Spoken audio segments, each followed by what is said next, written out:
la Terre va-t-elle disparaître? Certains pensaient que la Terre serait détruite le 21 octobre 2011. Mais cela n'a pas été le cas. La prophétie de l'animateur de radio américain Harold Camping ne s'est pas réalisée. Selon ses prédictions, le 21 mai 2011 devait être le jour du jugement. Un énorme séisme balayerait la planète et 5 mois plus tard, le 21 octobre, la Terre serait anéantie. En fait, la Terre ne sera jamais détruite. Son Créateur ne le permettra pas.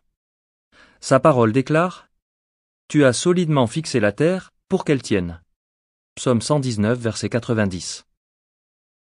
Certains lecteurs de la Bible pensent pourtant que la planète sera consumée par le feu. Ils s'appuient sur le passage de 2 Pierre 3, versets 7 et 10.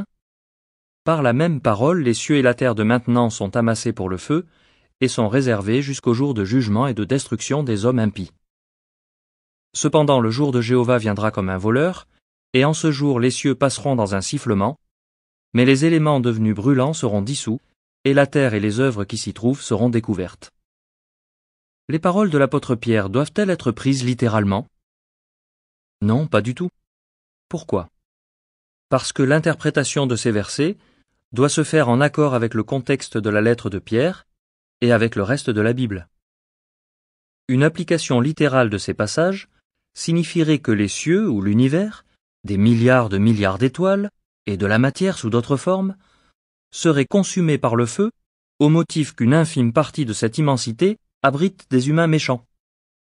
Détruiriez-vous des kilomètres de littoral de sable parce qu'un seul grain ne vous plaît pas?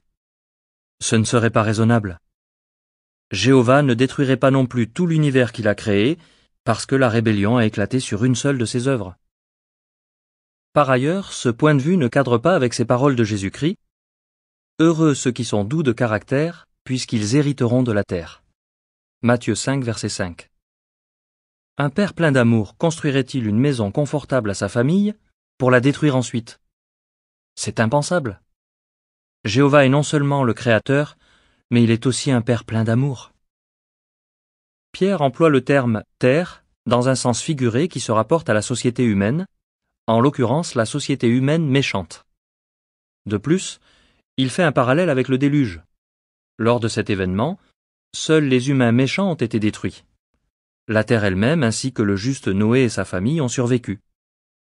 Pareillement, Pierre emploie le mot cieux de manière symbolique. Ce terme se rapporte à la domination humaine.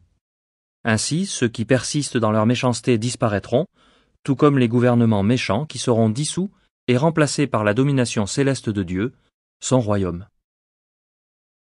Alors, la planète Terre sera-t-elle détruite? Non.